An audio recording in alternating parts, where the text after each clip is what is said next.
So हे guys morning. नारळाचं झाड आपल्याला खूप सारे पैसे कमवून देऊ शकतं का? तर याचं एक परफेक्ट एक्झाम्पल आपण बघतोय समोर.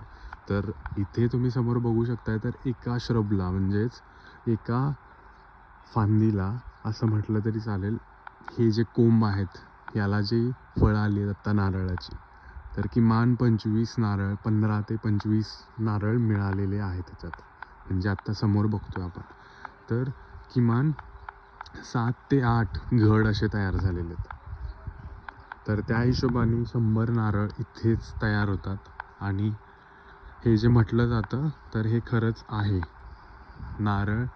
नारळाची झाडं लावून तुम्ही खरंच पैसे कमवू शकता, पण त्यामध्ये अशी कॅच असणार आहे की योग्य निवड करावी लागणार आहे तुम्हाला व्हरायटीची. आणि जर तुम्ही योग्य व्हरायटी निवड करताय म्हणजे हाईट वाईज आणि पीक वाईज, तर तुम्हाला चांगल्या पद्धतीचं उत्पादन मिळू शकतं. आणि चांगल्या पद्धतीने जर तुम्ही न्यूट्रिशन व्हॅल्यू ॲड करत असाल खाद्य, कारण हे कोकण भागातलं म्हणजे समुद्र किनारपट्टीचं पीक आहे, तर तुम्हाला कसं घ्यायचं आहे, तुमची माती काय कोणत्या पद्धतीची आहे, त्या पद्धतीने तुम्हाला तो व्यवस्थित प्लॅन आखून तुम्हाला नारळाची लागवड करावी लागेल. तर प्रॉपर कन्सल्टेशन घेऊन तुम्ही नारळामधून खूप सारे पैसे कमवू शकता.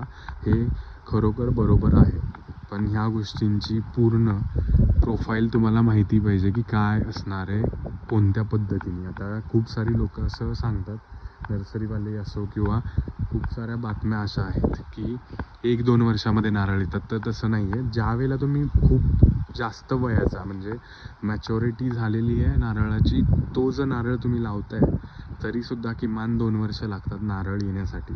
जमिनीमध्ये जाऊन प्रॉपर तयार होतो नारळ, हेल्दी कंडिशनला गेल्यानंतर जाळी पकडते आणि जाळी पकडल्यानंतर ते नारळ तुम्हाला पीक देणार आहे, म्हणजेच फळं देणार आहे. कोणतंही झाड याच पद्धतीने काम करतं.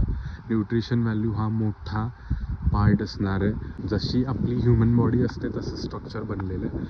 आणि होय, हे खरंच आहे. खूप सारे पैसे तुम्ही कमवू शकता. अमाऊंट मला सांगता येणार नाही, पण एक लमसम अंदाज तुम्हाला देतो मी. आत्ताच्या रेंजला 15 रुपये ते 40 रुपये असा एक नारळ होलसेल रेटनी जातो. जर तुम्ही रिटेल विक्री करत असाल तर तुम्हाला याचे 70-80 रुपये मिळू शकतात, साईजनुसार आणि कस्टमरनुसार. सो आय होप की तुम्हाला ही पूर्ण डिटेल माहिती समजली असेल. आणि खूप सारी अजून माहिती जर तुम्हाला हवी असेल, FAQs असतील, तर खूप सारे कमेंट करा गाईज. आपण याच्यावरती डिटेल व्हिडिओ नक्कीच बनवू, जसं मी एव्हरी टाईम सांगतो.